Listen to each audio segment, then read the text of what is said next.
यह धरती, यह आसमान और यह पूरी कायनात यूं ही नहीं बनी। हर जर्रा चीख चीख कर कहता है कि इसका एक मालिक जरूर है।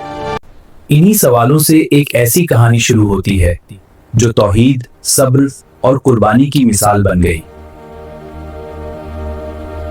यह कहानी है अल्लाह के खलील हजरत इब्राहीम अलैहिस्सलाम की।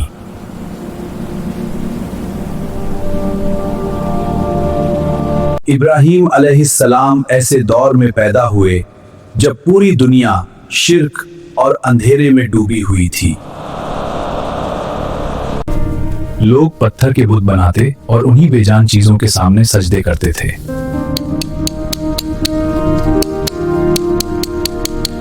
उस जमाने का बादशाह नमरूद खुद को इंसानों का नहीं, खुदा का मालिक समझता था।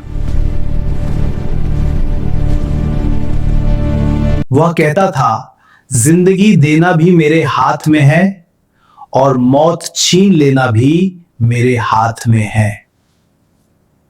इब्राहीम अलैहिस्सलाम के वालिद आजर खुद अपने हाथों से बुत तराशा करते थे।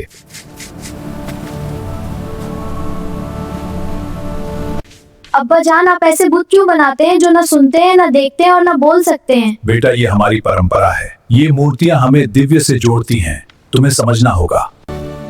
ये बुत ना आपको फायदा दे सकते हैं और ना आपको किसी मुसीबत से बचा सकते हैं। सच कड़वा था और आजर का दिल इसे सहन नहीं कर पाया। अगर तू मेरे बुतों को बुरा कहता रहा तो मैं तुझे अपने घर से निकाल दूंगा। लेकिन इब्राहीम अलैहिस्सलाम ने गुस्सा नहीं किया, क्योंकि नबी बद्दुआ नहीं, दुआ देता है। अब्बा जान, मैं आपके लिए अपने रब से मगफिरत की दुआ करता रहूंगा।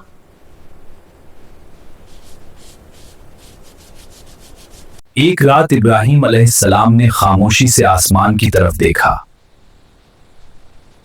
क्या ये चमकता हुआ सितारा मेरा रब है? चांद निकला, फिर सूरज चमका, लेकिन सब डूब गए, सब झुक गए। मैंने अपना चेहरा उस अल्लाह की तरफ कर लिया जिसने जमीन और आसमान को पैदा किया।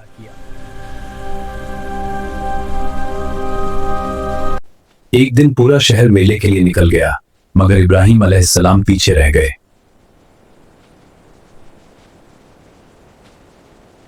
इब्राहीम अलैहिस्सलाम धीरे धीरे बुतखाने के अंदर दाखिल हुए।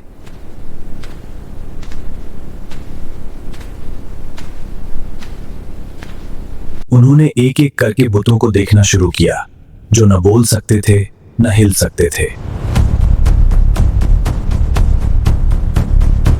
फिर इब्राहीम अलैहिस्सलाम ने एक एक करके सारे बुत तोड़ दिए।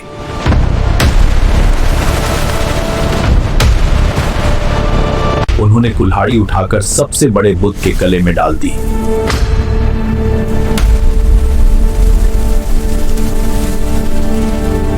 जब लोग मेले से लौटे तो बुत खाने का मंजर देखकर चीख उठे।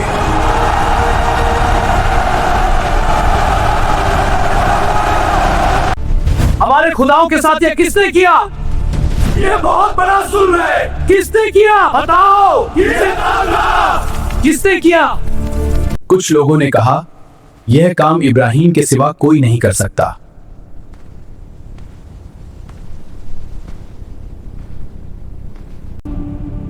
क्या यह तूने किया है हमारे खुदाओं के साथ?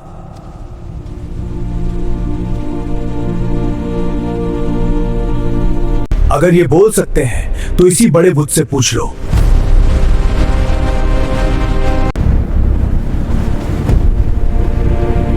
भीड़ खामोश हो गई, क्योंकि सच उनके सामने खड़ा था। सच मानने के बजाय उन्होंने जुल्म का रास्ता चुना।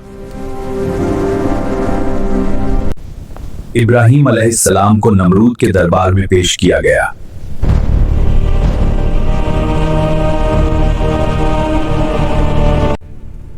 बताओ, तुम्हारा रब कौन है?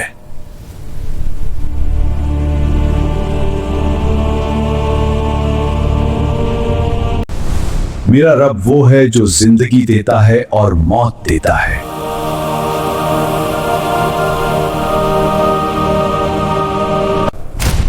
ये तो मैं भी करता हूं, जिसे चाहूं मार दूं, जिसे चाहूं छोड़ दूं।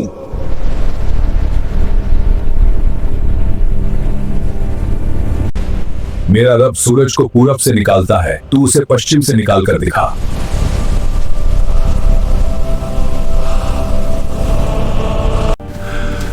नमरूद खामोश हो गया, उसके पास कोई जवाब नहीं था।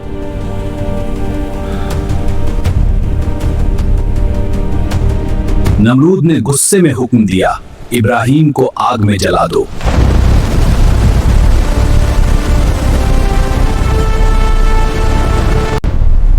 महीनों तक लकड़ियां जमा की गईं, ऐसी आग जो आसमान छू रही थी।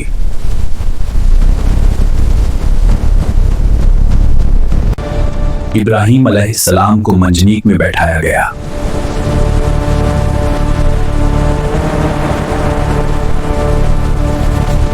उन्हें आग में फेंका गया और पूरी दुनिया सांस रोककर देखने लगी। फरिश्तों ने कहा, क्या आपको हमारी मदद चाहिए?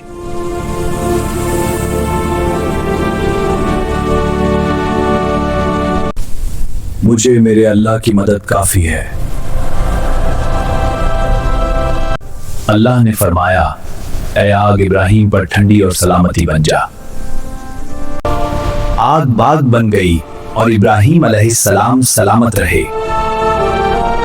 आग का मोजिज़ा देखने के बाद भी कौम ने सच को कबूल नहीं किया।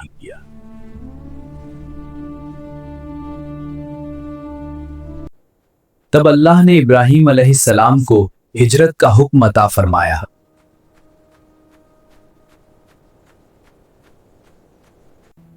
उन्होंने अपना शहर छोड़ा, अपनी कौम छोड़ी, सिर्फ अल्लाह पर भरोसा रखा।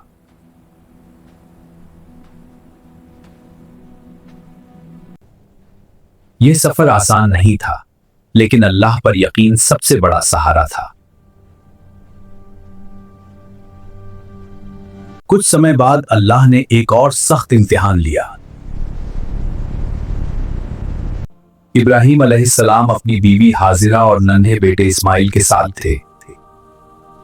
अल्लाह के हुक्म से उन्हें एक सुनसान वादी में छोड़ा गया।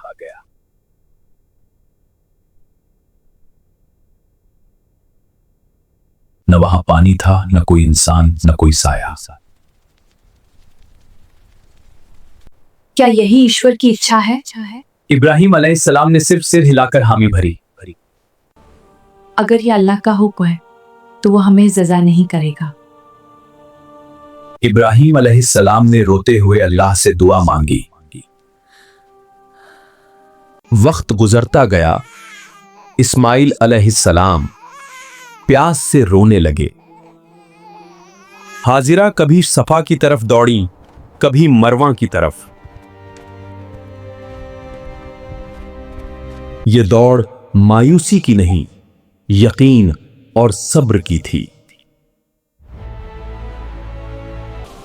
अल्लाह ने मां की तड़प देखी और रहमत का दरवाजा खोला।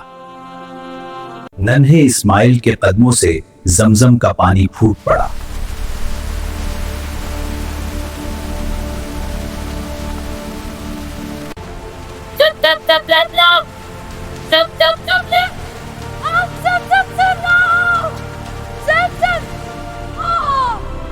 जहां मौत थी, वहां अल्लाह ने जिंदगी दे दी।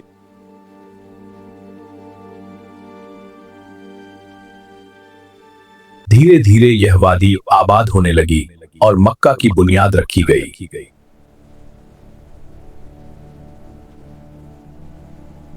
जब इस्माइल अलैहिस्सलाम जवान होने लगे, अल्लाह ने इब्राहिम अलैहिस्सलाम को सबसे बड़ा इम्तिहान दिया।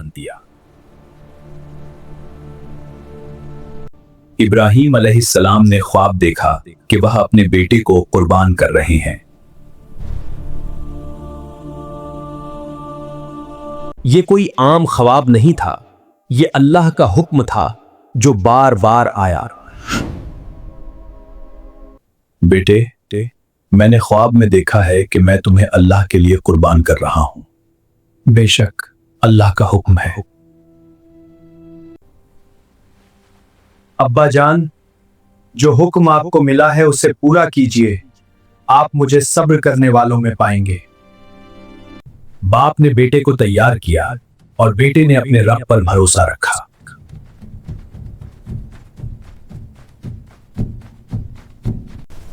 रास्ते में शैतान आया ताकि इस आजमाइश को रोक सके।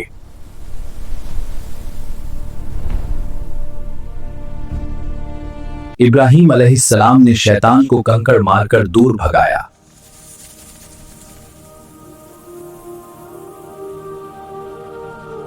वह मुकद्दस जगह पहुंचे जहां आजमाइश अपने आखिरी मोड़ पर थी।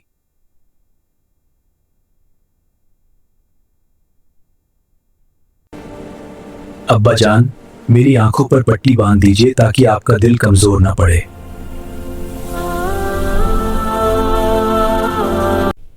इब्राहिम अलैहिस्सलाम ने कांपते हाथों से छुरी रखी।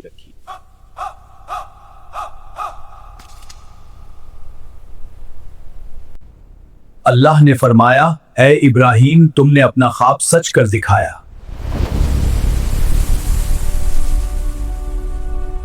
छुरी ने गर्दन को नहीं काटा क्योंकि अल्लाह को जान से नहीं नीयत से मतलब था।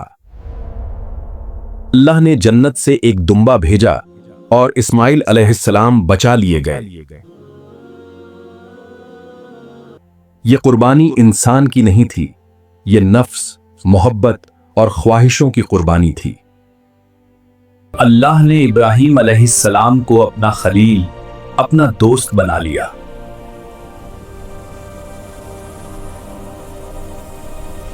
आज जब हम कुर्बानी देते हैं तो इब्राहिम और इस्माइल की याद ताजा करते हैं।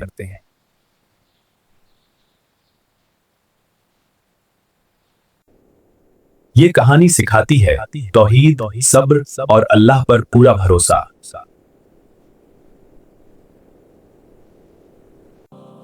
सलाम हो इब्राहिम पर, जो हर दौर के ईमान वालों के लिए मिसाल बन गए। अगर ये कहानी आपके दिल तक पहुंची तो याद रखिए, अल्लाह कुर्बानी देखने वाला है।